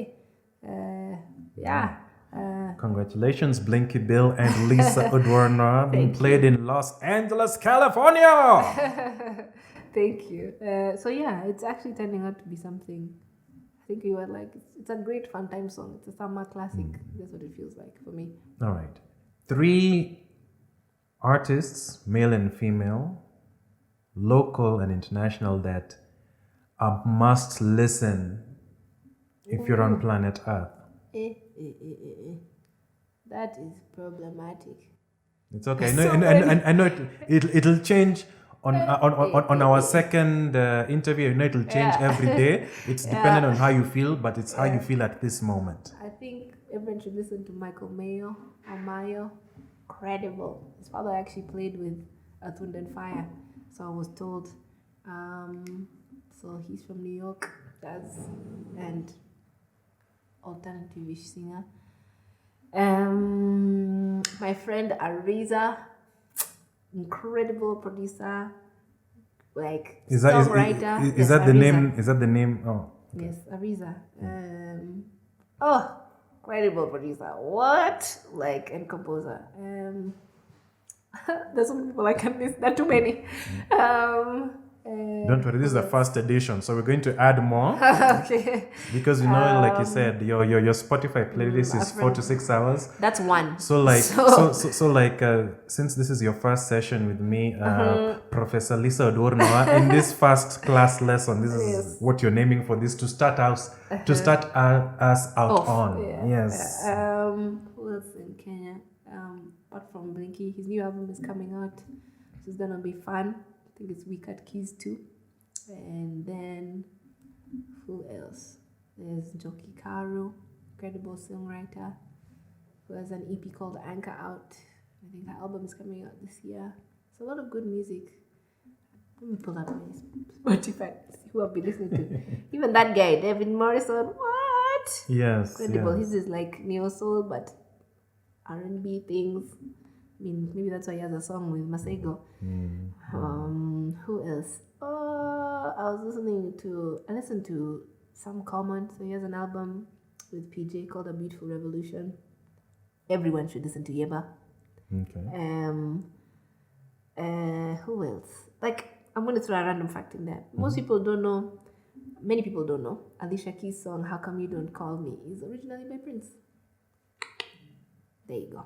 Fun fact. That's my... Wow. There you go. Wow. Thank you, Professor. That's what they say. Good teachers are hard to find. Yes. So yeah, guys, like that. I'm listening to a few other people. Karun has great stuff. Karun Gari. Yes, Okay. Karun. Who is a Kenyan singer. Okay. Female. And the song to listen to? I really like Here With Me. I think it's an absolute earworm. Even Nikita Kering. Those are local, those are women. Nikita Kering, the song to listen to? Everyone likes X. She has a song called, I think X is great. Beautiful choice of melody. Don't play. Phew. It's about to play right now. It's called, I think Crossing Lines was good. Or Forget was also good. You're right. I think in Reset Rewind by Bien and Aaron. Also, that's a song. Recent Rewind. Reset. Oh, Reset Rewind. Yeah, they just put out a video. That song is beautiful. Had a great time doing the background vocals with my girl, Zinia Manasseh. I'm not sure if her album's come out this year, but also great singer, songwriter. Wow. Those are mostly local, so you're welcome. Yes. Internationally, my friend Maro, incredible voice. In fact, Mara is one of the people that you've had a lot of collaborations with, but that one we're going to get into next time. Yeah. So there you go. I've given you a couple of people. Maro, internationally, also Aston Tour. Yeah, those are people. Tim Reynolds. I'm going to put all my friends. But yeah, those are incredible people to listen to. Yes, I do appreciate you allowing us into your living room. Thank you. It's been an honor. You're welcome. And before we finish, you have to finish off the music section. So we're now still remaining with 3 books and 3 movies. Can I combine them? I'll give you some movies and some books. Sure. Let's start with the books. Books. I'm reading, I think, Jordan Peterson, anything he writes. One. What is it that stands out, especially with what you're reading? Which one are you reading right now? 12 Rules for Life. I also have Beyond. That's the second book. What's the one idea that's really hitting home I think for just you? the way he articulates things that we think are normal in life, but not everybody knows or says is normal. If, as people say, if there is a normal. But I think because of how relative things are, we don't realize how there are certain things that we're taught in life. You see, for example, like compassion, kindness, even things like order. We think we don't need rules, but they actually, it's like banks of a river. You know, chaos results when we're left to our own devices and we make everything so relative that even finding definition is hard. Song number 13. Chaos. Also, I say many things and I don't Yeah, you remember, said so many there you things, go. chaos. You're going to have to find it. Yes. But yeah. Chaos so would be a good song. that would be interesting. But yeah. So yeah, I think he's a great writer and he thinks through things so that when he says them, he doesn't regret saying them. And I think that's something everyone should do. Yes. Because of the impact of not only our words, our thoughts, even on people and how we share them. So I think he's great. So most of his books I'm reading, I have both books, but I think 12 Rules for Life is great because it's not necessarily self-help. It's taking things that we know that even occur in nature that we think about very far off, but he concretely just helps us think about and articulate things we know. A movie is Inception. I think it's great because I love puzzles. And I'm a superhero fan, so I liked the Spider-Man movie. What did you like about Inception? Okay, you said puzzles. I'm a fan of cross-generational things, so I don't think we can go forward without looking at the past, and I don't think we can embrace the present without dreaming of the future and knowing the past. So I like how they tied in 3 different generations of Spider-Man that we know, and the stories, there are stories of loss, there are stories of triumph, there are stories of internal struggle as well, and how they each have it in their own way. And how maybe your hero, again, your average neighborhood Spider-Man is someone and they're them acting on. I keep telling sometimes my friends, like, if we all did what we know to be right, I guess, and if we all did our jobs or our roles, I think a lot of things would function a lot better than we think. So yeah, I also like Inception for puzzles because sometimes I think what we embrace, truth might actually be a lot simpler than we think, not because we're wrestling with it to make sure it's true, but just something that, like kindness costs you nothing. It might be expensive, and that incurs sacrifice, which is choice demands consequence and sacrifice, and we have different equations for things. So yeah, kindness costs us nothing. We just think it's expensive because it's how much are you willing to sacrifice necessarily. And sometimes, and again, it's not necessarily to do with the other person, but it's more, what can you give that doesn't cost you anything, your time. But even though we can argue that, yes, time costs a lot if you spend it in the wrong way. So you see, so.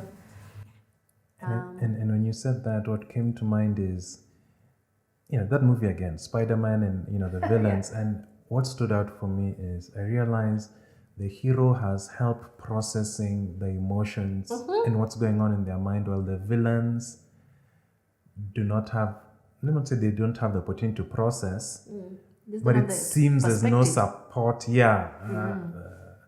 So again, just the way you're reiterating the sense of community and support.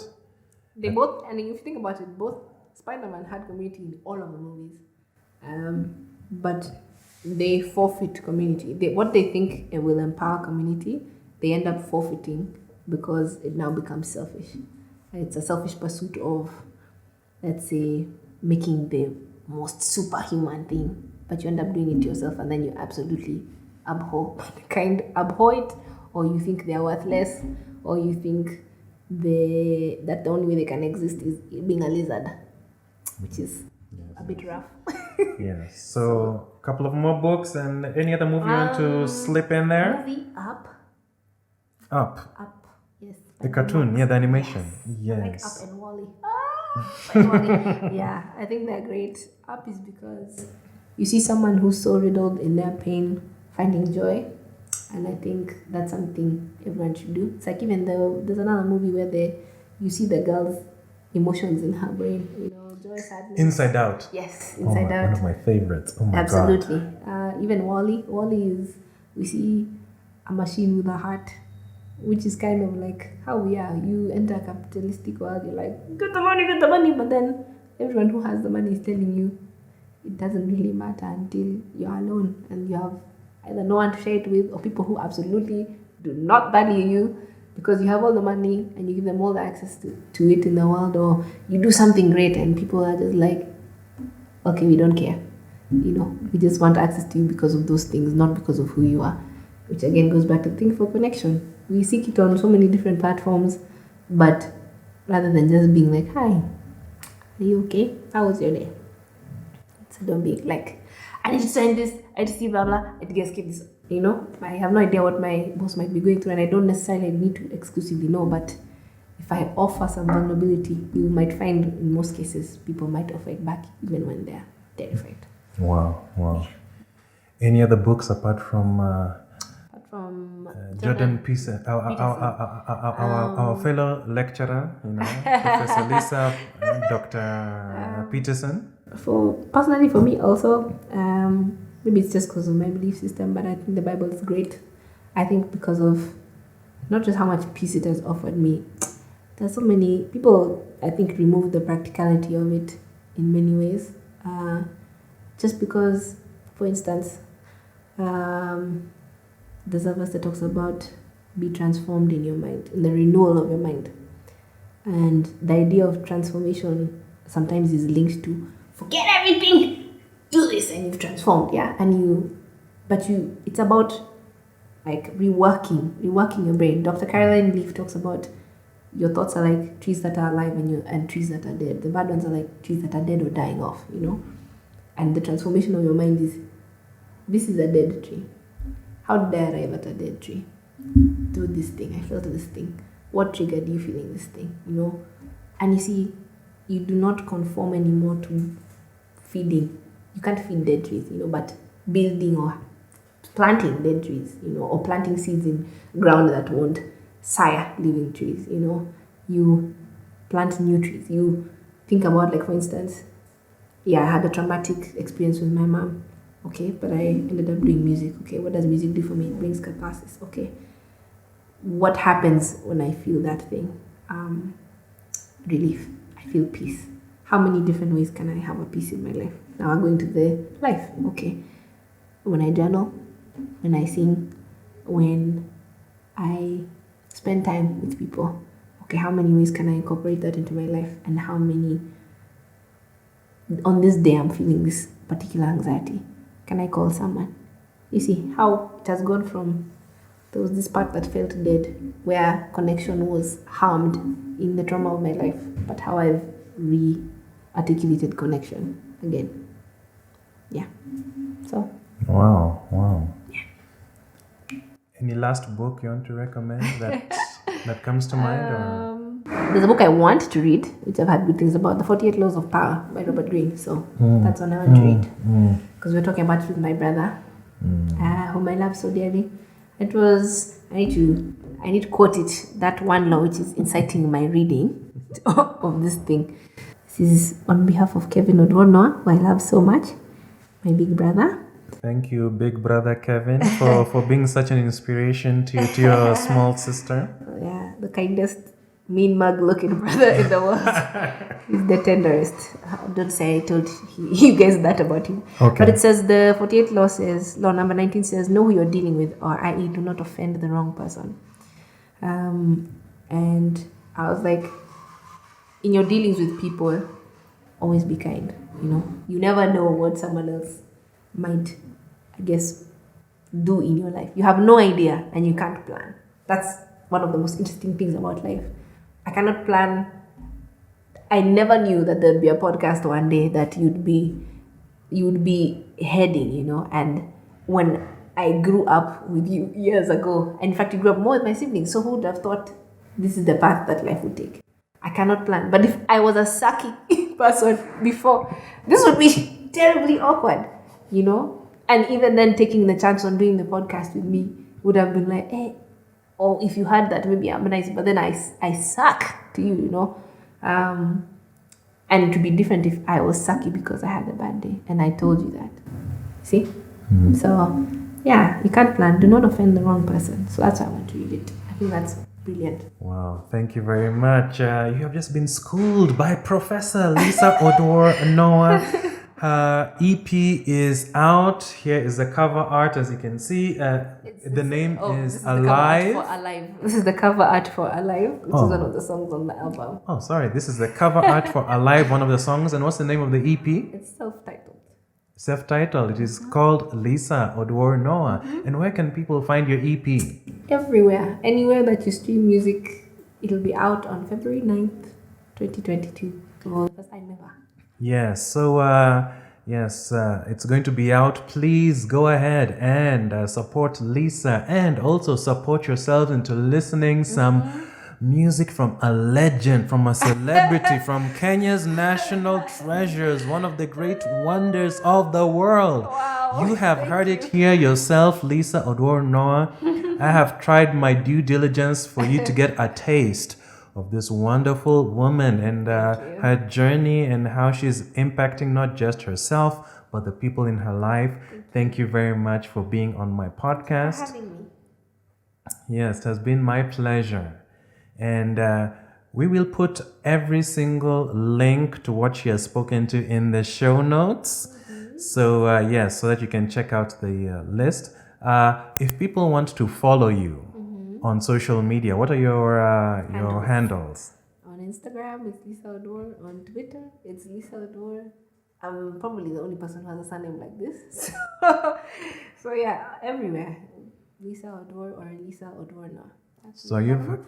So you've heard it. It is Lisa Oduor or Lisa Oduor Noah on all handles. Instagram, Facebook, Twitter, Facebook. YouTube. So I have a favor that I need from all of you, from whoever's listening. If you heard something that was interesting that Lisa shared, please share that on Twitter or in the comment section below. She said so much. So much wisdom has come from her, and I'm going to re-listen to this a whole bunch of times just to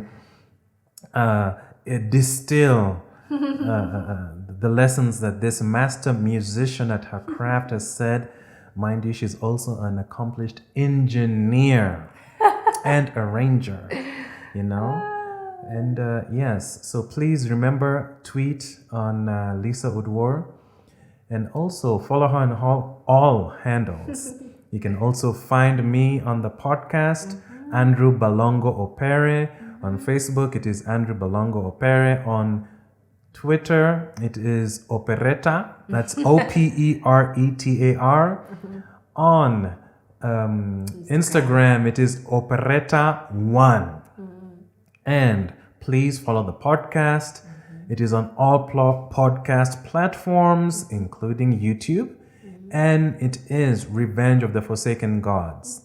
And to follow on all social media platforms, look for Revenge F Gods. That's Revenge F Gods. So as we sign off, how do you think you'd summarize just 3 bits of wisdom from your life? Let's say everything was all ending and we're told we're creating a capsule for your wisdom to be followed by the next generation. What would you say? It's great because I've been, not that we are depressed, but we have had very interesting conversations on mobility lately. One, I'd say I'm proud of you for believing in yourself. That's to myself. And everything takes time. Again, kindness costs nothing. And I hope that everyone knows in whatever they do, there's always space for them. There's a way that you do things and that you say things and that you tell your story that someone somewhere around the world needs to know or hear or see, you do, the way you do that thing you do. So yeah, don't give up. Thank you very much, everyone. It has been Lisa Oduor Noah here on the Revenge of the Forsaken Gods podcast. And thank you very much for being here. Yes, if you've liked this episode, like it, share with your friends, share with your enemies, share with people, and remember to go out and get that album, self-titled Lisa Oduor Noah. You will be thankful for it. And if you do listen to the songs and you feel a particular way, please do share. Feedback, I think, is one of the things that is needed for a creative. How did this song speak to you? So thank you very much. You are now listening to the Revenge of the Forsaken Gods podcast.